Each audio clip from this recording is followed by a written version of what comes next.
제가 알기로 우리 한사랑교회는 하나님의 나라에 대한 메시지가 굉장히 분명한 한국에 흔치 않은 교회들 가운데 하나입니다. 예수 믿고 죽으면 가는 하늘나라 천국에 대해서는 굉장히 많은 교회들이 가르치고 있습니다. 저도 여러분도 죽으면 고통과 눈물이 없는 그 천국에 가게 될 줄로 믿습니다. 그 점에 대해서는 흔들림도 없고요, 그리고 의문도 없습니다. 문제는 복음서에 보니까 예수께서 말씀하셨던 그 하나님의 나라는 죽어서 가는 곳으로만 말할 수가 없다는 거예요. 하늘에나 있을 것이다 생각을 했던 그 하나님의 나라가 이 땅에 이미 시작되었다라고 주께서 말씀하셨습니다. 이 가르침이 얼마나 중요했는지 예수께서는 이 공생애를 시작하시면서 가장 처음에 했던 설교가 이 하나님 나라에 대한 설교였고요, 그리고 예수께서 죽으셨다가 부활하시고 승천하시기 전까지 40일 동안 제자들과 함께 지내면서 나누셨던 말씀이 바로 이 하나님의 나라에 대한 이야기였습니다. 물론 이 땅에도 굉장히 많은 유토피아에 대한 이야기들이 있습니다. 굉장히 다양한 사람들이 다양한 문화권과 종교 안에서 상상했던 그 유토피아, 이런 유토피아를 면면을 살펴보면 그 이면에는 늘 사람의 욕망이 드러나 있습니다. 자기들이 하고 싶었던 것, 가지고 싶었던 것, 혹은 싫어하는 것들이 이 유토피아 사상 안에 다 드러나 있죠. 유럽의 한 수도사에 의해서 소개된 책에 보니까 버마 불교의 스님들이 꿈꾸었던 유토피아에 대한 이야기가 소개가 되어 있었어요. 제가 한번 읽어볼게요. 북쪽 섬에는, 이 스님들이 꿈꾸는 그 세상입니다. 북쪽 섬에는 파데사라는 나무가 자라는데 이 나무에는 과일이 아니라 다채로운 빛깔의 귀한 옷이 열리고 섬 사람들은 그중 가장 마음에 드는 것을 골라 입습니다. 그야말로 천연 섬유로 만든 예쁜 옷들이 나무에서 열리는 거예요. 버마는 요즘 미얀마로 불리죠. 제가 그 나라에 몇 번을 다녀왔는데 가서 보면은 이 스님들이 길거리에 많이 돌아다녀요.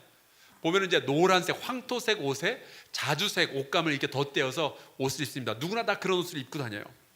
그런데 스님들이 꿈꾸는 세상은 그런 누런 옷이 아니라 알록달록 예쁜 옷을 입고 살고 싶은 거예요. 그들의 욕망이 있는 거죠. 그리고 먹는 일에 대해서도 이렇게 말해요. 마찬가지로 그들은 땅을 갈거나 씨를 뿌리거나 열매를 거둘 필요가 없고 물고기를 잡거나 사냥을 할 필요도 없습니다. 바로 그 나무, 옷이 열렸던 그 나무에 왕겨가 전혀 없는 훌륭한 품종의 쌀이 저절로 열리기 때문입니다. 영양을 취하고 싶을 때마다 그 쌀을 커다란 돌 위에 올려놓기만 하면 곧바로 숯불이 솟아나 조리를 한 다음 저절로 꺼집니다. 전자동이래요. 그러니까 쌀이 생산이 되어도 아마 그 미얀마 분들이 도정하는 게 힘이 들었으니까 왕겨도 필요 없다, 그냥 쌀만 나와라. 그 다음에 스님들이 밥 해먹는 것도 귀찮으니까 그냥 돌 위에다가 쌀을 얹어만 놓으면 알아서 요리가 되는 그러한 유토피아를 이 스님들이 꿈꿨던 거예요. 그런데 그 다음에 이런 이야기가 이어집니다. 밥을 먹는 동안에는 이미 조리된 다양하고 진귀한 무슨 요리요? 고기 요리가 다른 나무들의 잎사귀에 돋아나 사람들은 저마다 내키는 대로 뜯어 먹습니다. 내가 그럴 줄 알았어요. 스님들 고기 안 먹는 줄 알았는데 그들이 꿈꾸는 세상에서는 고기를 마음껏 먹고 싶은 거예요. 그리고 우리 가정주부들 여기 계시는데 밥 다 먹고 나면은 되게 귀찮은 일이 하나 남죠. 설거지. 이 버마 불교의 유토피아 이야기에서 가장 재미있는 것은 식사가 끝난 다음 대목이에요. 제가 이런 구절이 있는데 볼게요. 식사가 끝나면 남은 음식은 곧장 사라진다. 뒷정리가 필요 없는 세상, 설거지 안 해도 되는 세상, 음식 쓰레기 때문에 고민 안 해도 되는 세상, 이런 세상을 스님들이 꿈꾸고 있었어요.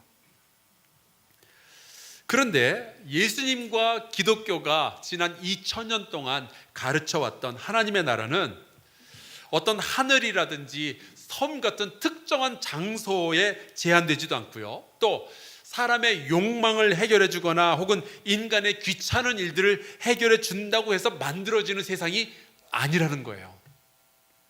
그러면은 하나님의 나라는 어떤 세상인가? 로마서 14장 17절에 보니까 이렇게 말씀하고 있습니다. 하나님의 나라는 먹는 것과 마시는 것이 아니요 오직 성령 안에 있는 의와 평강과 희락이라. 물론 요한계시록에서 보여주는 것처럼 예수님의 재림 때에 그 하나님의 나라가 완전하게 이루어지고 이 모든 세상에서는 눈물과 고통이 사라지게 될 줄로 믿습니다. 그거는 분명해요. 하지만 예수님의 가르침 속에서 등장하는 이 하나님의 나라는요, 고통 속에서도 이루어질 수 있는 세상인 거예요. 이게 세상 사람들이 말하는 유토피아와 예수께서 말씀하시는 하나님 나라와의 근본적인 차이가 여기 있어요. 그래서 마태복음 5장 10절에 보면 이런 구절이 나옵니다. 의를 위하여 박해를 받은 자는 복이 있나니 천국이 그들의 것임이라. 그러니까 박해가 있고 고통이 있는데도 여전히 그 가운데서 하나님의 나라를 소유하고 있고 그 하나님의 나라 백성으로서 살아가는 사람들이 있다는 거예요. 때로 하나님의 나라 백성이 된 이 성도는 이 땅에 하나님의 다스림과 그 하나님의 나라가 더 선명하게 더 왕성하게 드러나도록 하기 위해서 고난을 받기도 합니다. 재미있죠? 고통이 있는데 하나님의 나라가 동시에 존재하는 거예요. 초대교회 데살로니가라는 도시에서는 예수를 믿는 사람들이 그런 고난을 받았어요. 그들은 하나님만이 왕이셔야 되기 때문에 우상을 거부해버렸습니다. 또 착취의 제국에서 살고 있지만 약자들을 찾아내서 도와주었어요. 병자들을 고쳐주었어요. 그리고 남자와 여자의 평등한 세상에 대해서 이야기를 했습니다. 그랬더니 세상 사람들이 막 핍박을 하는 거예요. 그때 그들에게 사도 바울이 이러한 말로 위로를 합니다. 그 나라를 위하여 너희가 또한 고난을 받느니라. 그러니까 우리가 낼 수 있는 결론이 있죠. 여러분, 하나님의 나라는요, 고통이 끝나야 시작되는 나라가 아닌 거예요. 우리가 고통 가운데 있음에도 불구하고 여전히 그곳에 하나님의 다스림, 하나님의 통치, 하나님의 왕권이 임한다면은 바로 그곳에서 하나님의 나라가 시작되는 줄로 믿습니다. 이게 세상의 유토피아와 예수께서 가르치시는 하나님의 나라가 이렇게 다른 거예요. 그런데 이 하나님의 나라에 대해서 예수님께서 참 많은 말씀을 해주셨는데 그 중에 오늘 참 소중한 말씀이 하나 있습니다. 같이 읽은 누가복음 9장 1절 제가 다시 한번 읽을 텐데 여러분 이 말씀을 읽으시면서 혹시 좀 마음에 걸리는 것이 없는지 한번 체크해 보시기 바랍니다. 제가 한 말씀을 드리긴 할 텐데 들어보세요. 또 그들에게 이르시되 내가 진실로 너에게 이르노니 여기 서 있는 사람 중에는 죽기 전에 하나님의 나라가 권능으로 임하는 것을 볼 자도 있느니라 하시니라. 저는요 이 하나님의 나라에 대한 이해가 깊어지기 전에는 이 말씀이 늘 불만이었어요.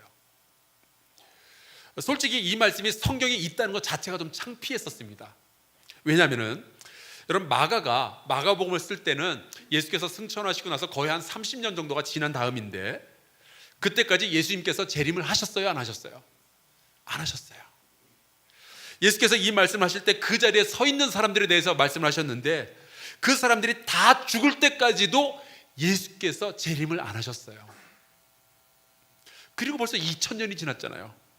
1992년에 예수님 재림한다고 다미 선교에서 뭐 난리를 쳤지만 여러분 아직까지도 예수께서 그 권능 가운데 재림하지 않으셨어요. 그런데 아직까지도 이 구절이 당당하게 성경에 기록되어져 있습니다. 그뿐만이 아니에요. 똑같은 말씀이 누가복음 9장 27절에도 나오고요, 마태복음 16장 28절에도 나와요. 그래서 이제 기독교를 안 좋아하고 비난하는 사람들은 이 구절을 가지고 그렇게 빈정거리는 거예요. 야, 예수님이 뭐 착각한 거 아니냐, 예수님이 금방 올 줄 알았는데 하나님이 나중에 가라 그러니까 아직까지 안 오고 계시는 거 아니냐, 빈정거려요. 또 혹시 사람들 교회 잘 다니게 하려고 예수님의 제자들이 거짓말 친 거 아니냐, 예수께서 그렇게 말했다고. 사실은 저도 비슷한 생각을 했어요. 아니 왜 안 오실 거면서, 지금까지 안 오셨으면서 왜 죽기 전에 너희가 하나님 나라가 권능으로 임하는 것을 볼 수 있다라고 말씀하셨을까? 그래 역사적으로 증명이 안 됐으면 좀 지우지. 이 말씀 싹 지우면 되잖아요. 9장 1절 싹. 정 지우기 어려우면은 그냥 볼 자들도 있느니라 그러지 말고 좀 기술적으로 쓸 수 있잖아요. 볼 자들도 있느니라 어쩌면. 한국말은 끝까지 들어봐야 되니까 요 한 글자만 딱 넣어놨어도 예수님이 빠져나갈 구멍이 있잖아요. 근데 빼도 박도 못하게 서 있는 사람들 중에 죽기 전에 하나님 나라가 권능으로 임하는 거 볼 사람들이 있대요. 근데 하나님 나라에 대한 이해가 깊어지고 또 이 말씀을 묵상하는 가운데 제가 깨닫는 것이 있었어요. 물론 이 말씀이 나오기 바로 전에 8장의 끝에 보면은 예수께서 아버지의 영광으로 천사들과 함께 이 땅에 임하시는 재림에 대한 말씀을 하셔요. 그래서 당연히 이 9장 1절은 예수님의 재림에 대해서 이야기하나 보다라고 상상하게 되죠. 그런데 그 예수님의 말씀을 듣고 서 있는 사람들 중에서는 죽기 전에 보게 될 그 하나님의 나라가 권능으로 임하는 것, 그것을 볼 것이다라는 이 대담한 선포는 예수님의 재림 사건만 가지고서 해결이 안 되는 거예요. 설명이 안 되는 거예요. 그렇다면은 왜 예수님이 그 제자들 중에, 서 있는 사람들 중에 죽기 전에 하나님의 나라가 권능으로 임하는 것을 볼 것이다라고 헌장담해 놓은 것을 마태도 마가도 누가도 왜 다 기록을 해놨을까? 이 말씀에 대해서 초대교회 성도들은 왜 이의를 제기하지 않았을까? 그 자리에 서 있던 사람들이 다 죽을 때쯤에서는 누가 얘기를 해야 되는 거 아니에요? 이게 마지막 한 사람 남았는데 왜 예수님이 아직 임하지 않았느냐? 왜 그랬을까요? 왜 예수님이 재림을 안 했는데 하나님의 나라가 권능으로 임한다는 것을 너희들 중에 죽기 전에 볼 자가 있다고 하신 이 말씀이 그대로 성경에 기록이 되어 있을까요? 대답은 아주 간단합니다. 본 사람들이 있는 거예요. 하나님의 나라가 권능으로 자기들의 삶에, 자기들의 가정에 임하는 것을 정말로 봤던 사람들이 있었던 거예요.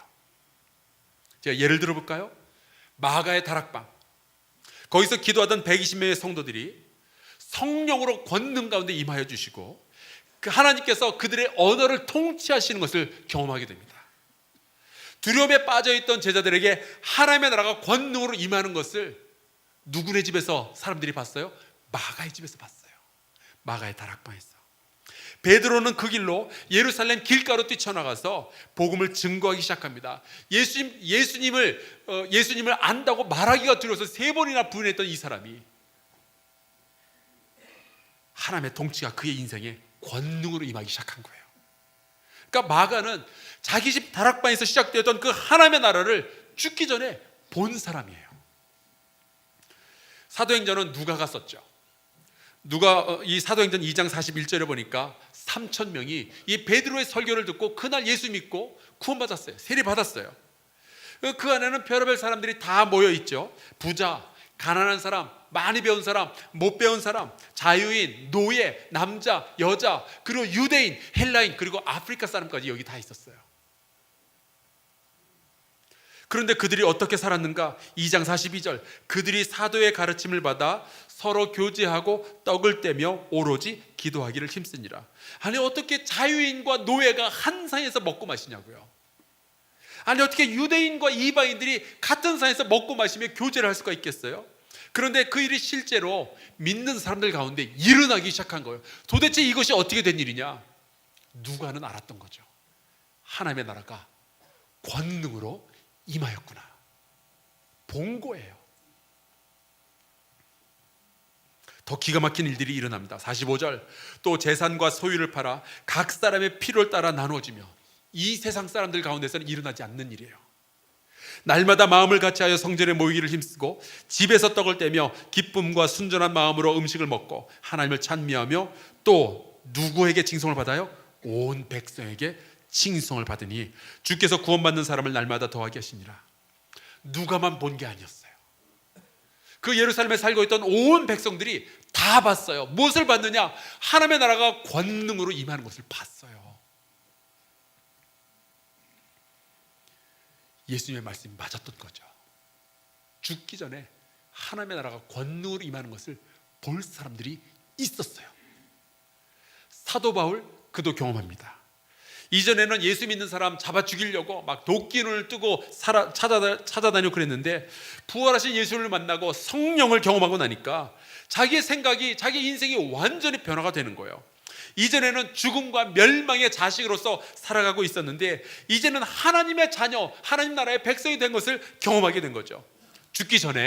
자기가 죽기 전에 하나님의 나라가 권능으로 자기의 삶에 임하는 것을 경험했던 사람이 사도 바울이에요.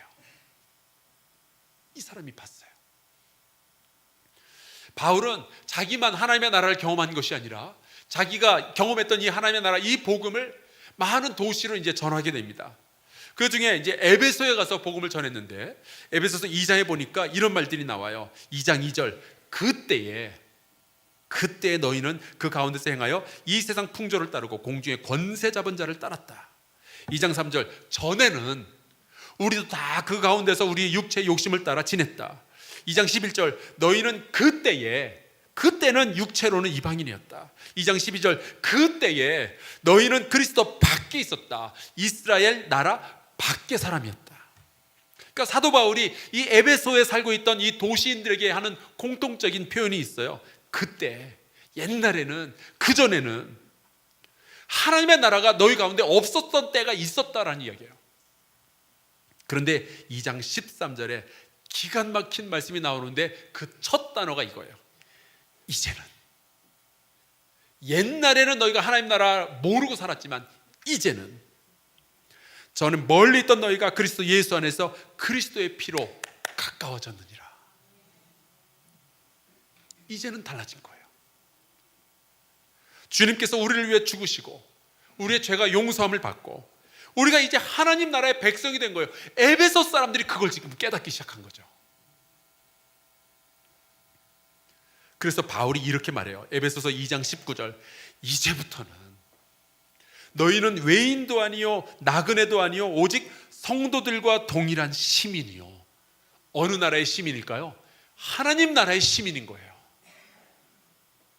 이 에베소 사람들이 하나님의 나라가 권능 가운데 그 도시에 임하는 것을 사도 바울도 봤고요, 에베소 사람들도 봤어요. 분명히 죽기 전에 하나님의 나라가 권능으로 임하는 것을 본 사람들이 있는 거예요. 그래서 성경에는 이 말씀이 안 지워졌어요. 그냥 남아있는 겁니다. 제가 이 말씀을 묵상하며 또 교회 역사를 제가 연구하면서 이런 생각이 들었어요. 우리도 죽기 전에 하나님의 나라가 내 가정에게 임하는 것을 봐야 되지 않겠는가? 혹시 여러분의 자녀 가운데 아직 예수 안 믿는 자녀들이 있다면 내가 죽기 전에 내 이 자식들에게 하나님의 나라가 권능으로 임하는 것을 보고 죽어야 되지 않겠는가?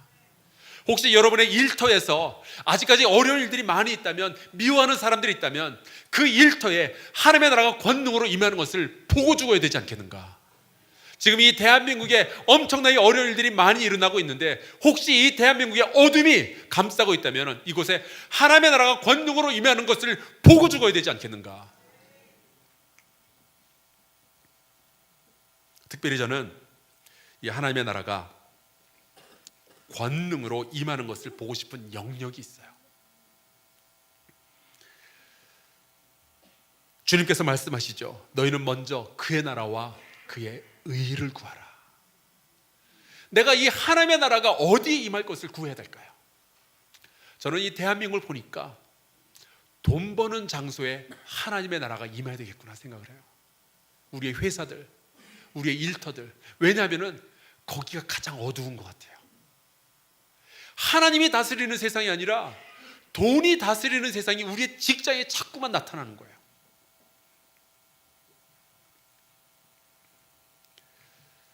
우리가 죽기 전에 하나님의 나라가 내 일터에, 내 직장에 임하는 것을 볼 수 있게 되기를 주의 이름으로 축원합니다. 하나님은요, 일하시는 하나님이셔요. 전 세계 어느 종교에도 노동하시는 하나님이라는 개념을 가진 종교가 없어요. 오직 기독교만 가지고 있어요. 그 하나님을 두고 예수님께서 뭐라고 말씀하시느냐? 요한복음 5장 17절, 내 아버지께서 이제까지 일하시니 나도 일한다. 노동하시는 아버지, 노동하시는 아들. 그러면 그의 백성된 우리는 어떻게 살아야 될까요? 여러분, 우리가 직장에 가서 일을 하고 내 가게에 나가서 내가 이윤을 남기기 위해서 장사를 하고 이러한 모든 일 가운데 여러분 어두움은 사라지고 하나님의 나라가 권능으로 임하는 것을 보게 되기를 주의 이름으로 축원합니다. 아버지께서 일하시니 나도 일한다. 예수께서 일하시니 우리도 일을 하는데, 여러분, 일이 돈 벌기 위한 목적으로만 생각하지 마세요. 그 수단이라고만 생각하지 마시면 좋겠어요. 하나님의 나라가 내 일터에도 임할 것을 기대하면서 우리가 같이 일을 해야죠. 성실하게 일해야죠. 거짓말하지 말아야죠. 창조적으로 일해야죠. 그저 돈 벌기 위해서 하루하루 싫지만 간신히 일하는 그러한 사람들이 아니라 정말 예수 그리스도의 선한 일들이 내 직장 가운데 일어날 것을 기대하면서 일을 해야죠. 입으로는 하나님을 아버지라 부르고 주일에는 하나님의 백성으로서 살지만 월요일부터 토요일까지는 딴 세상 사람들이 되는 성도들이 있죠. 이중 국적자들, 하나님의 나라 백성이면서 또한 세상 나라 백성으로서 보이지 않는 곳에서 죄 짓는 사람들, 그렇게 살면 안 돼요. 그런 사람들에 대해서 사도 바울이 디도서 1장 16절에 이런 말씀을 남겨놓았습니다. 그들이 하나님을 시인하나 행위로는 부인하니. 여러분, 우리 직장에서 속임수 쓰면 안 돼요. 거짓말해서 장사하면 안 돼요. 세금 떼먹으면 안 돼요. 그런 사람들을 뭐라고 부르느냐? 가증한 자요, 복종하지 아니하는 자요, 모든 선한 일을 버리는 자니라. 이 복음과 하나님의 나라, 그리고 우리의 일터에 관련해서 제가 나누고 싶은 말씀이 너무 많은데 그건 차차 제가 나누기로 하고, 대신에 제가 2달 후에 있을 일에 대해서 먼저 여러분에게 말씀을 드리도록 하겠습니다. 6월 6일과 7일 이틀 동안 우리 한사랑교회에서 굉장히 큰 컨퍼런스가 열려요. 하나님의 나라, 그리고 우리의 일터, 그리고 우리의 선교에 대한 이야기를 나누는 굉장히 많은 사람들이 오게 되고, 그리고 토론도 하게 되고 우리가 많이 배울 수 있는 시간입니다. 여러분께서 6월 6일과 7일 달력에다 딱 표시를 해놓으시고 그날 오셔서 함께 하나님의 나라와 우리의 일터에 대해서, 선교에 대해서 같이 좀 배우면 좋겠어요. 오늘은 제가 샘골이라는 작은 마을에 하나님의 나라가 권능으로 임하는 것을 보았던 최용신이라는 분의 이야기를 들려드리고 제 설교를 마치겠습니다. 기독교가 우리 대한민국에 들어오기 전에 한국 사회는 철저한 유교 사회였고, 그래서 계급 사회였습니다. 양반과 상민과 천민은 확실하게 구별이 되어져 있었어요. 뿐만 아니라 남녀의 차별도 아주 대단했습니다. 그래서 부부 유별, 그거는 말도 될 게 아니고 남존여비, 그 다음에 여필종부, 이런 세상이었어요. 여러분, 우리가 이렇게 남녀가 함께 앉아서 지금 거룩한 하나님께 예배를 드리고 있잖아요.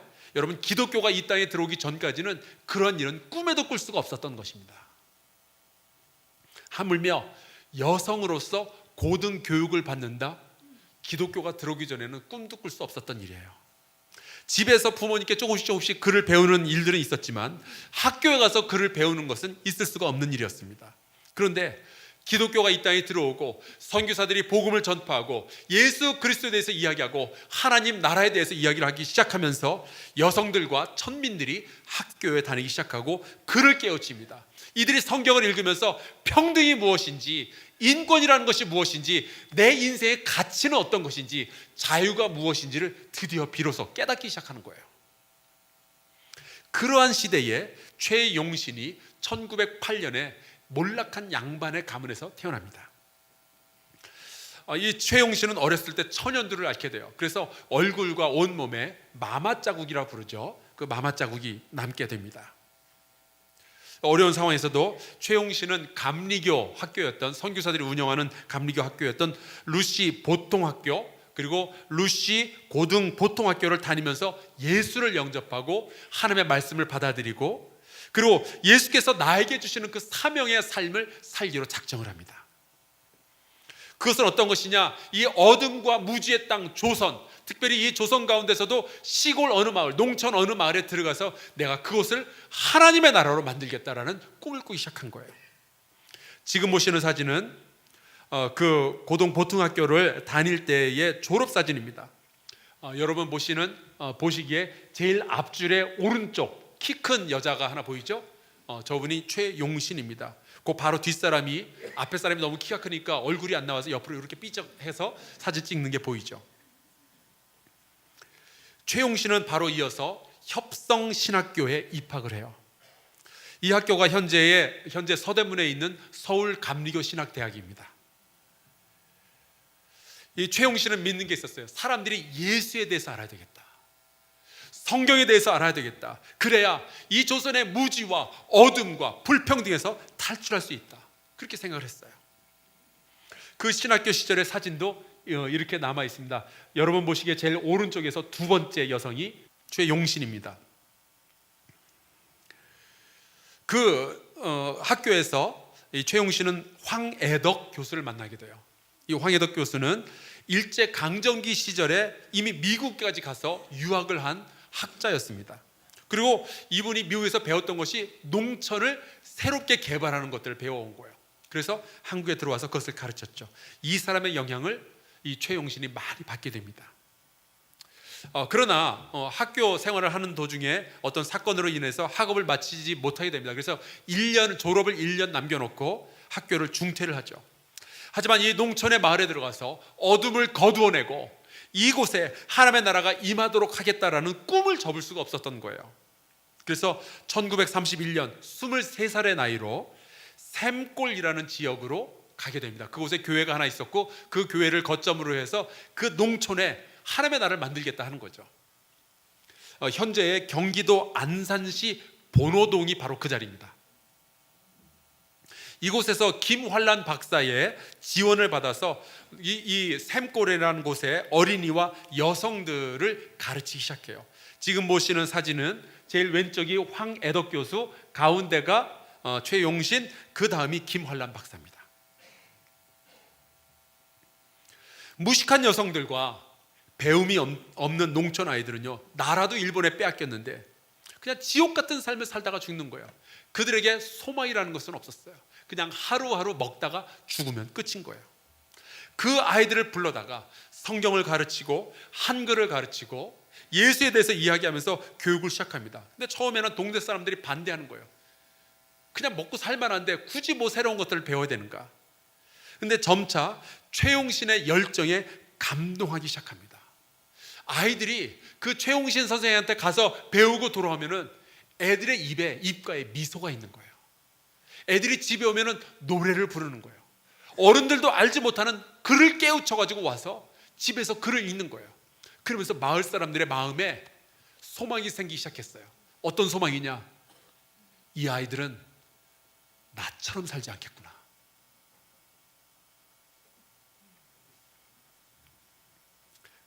아이들이 점점 배우는 숫자가 늘어나고 그곳에서 마을 사람들과 힘을 합해서 학교를 세우게 됩니다.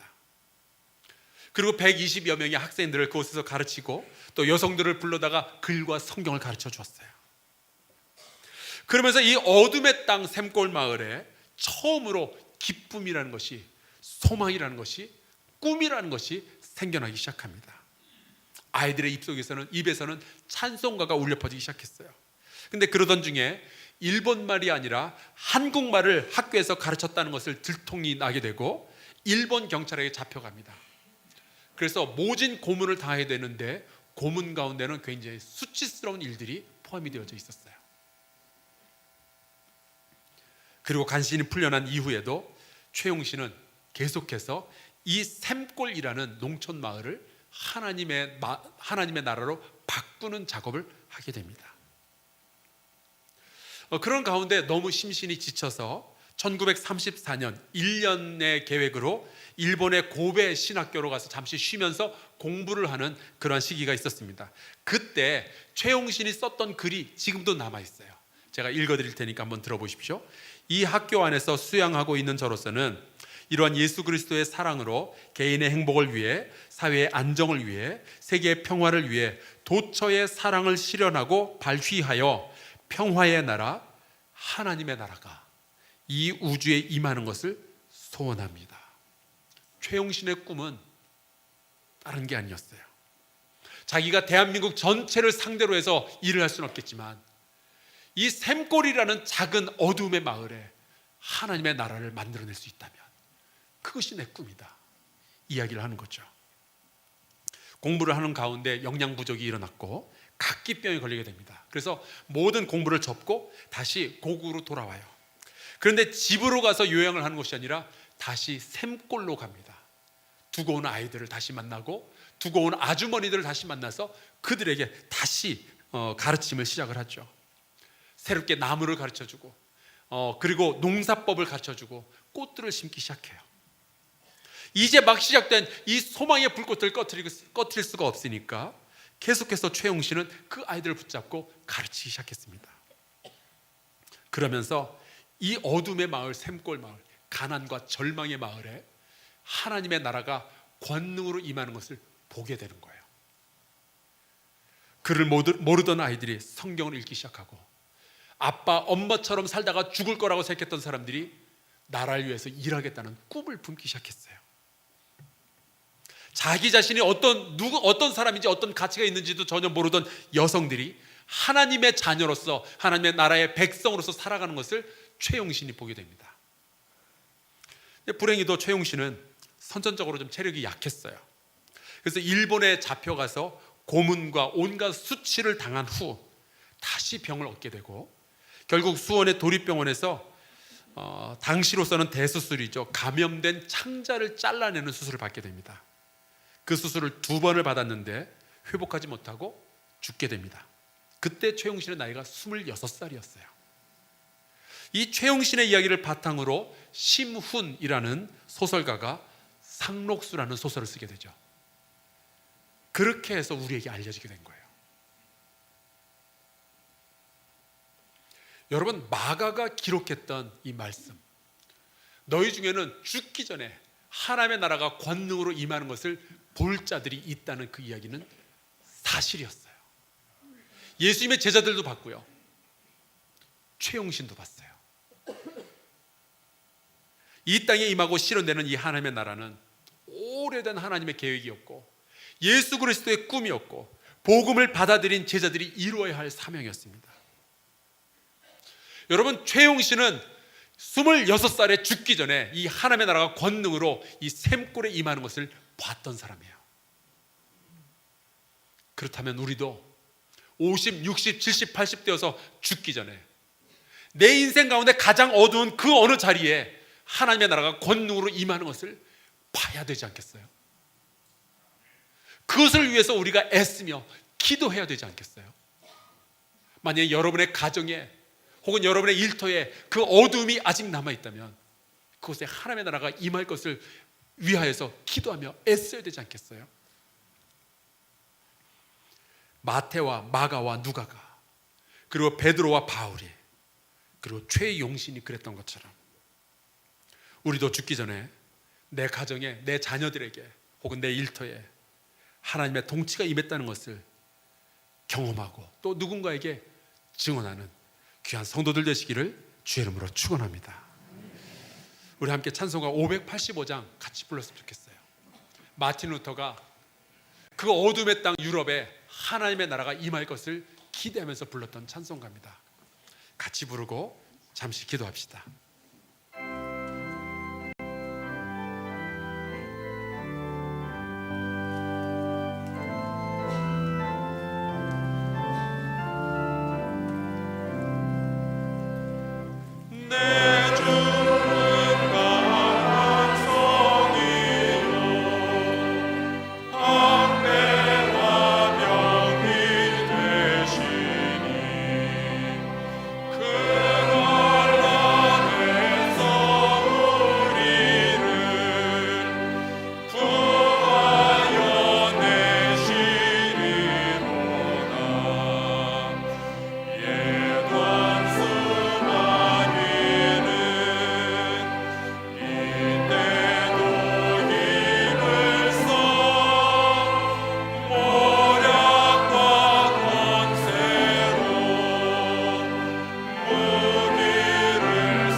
친척과 재물과 명예와 생명을 다 빼앗긴 때도 진리는 살아서 그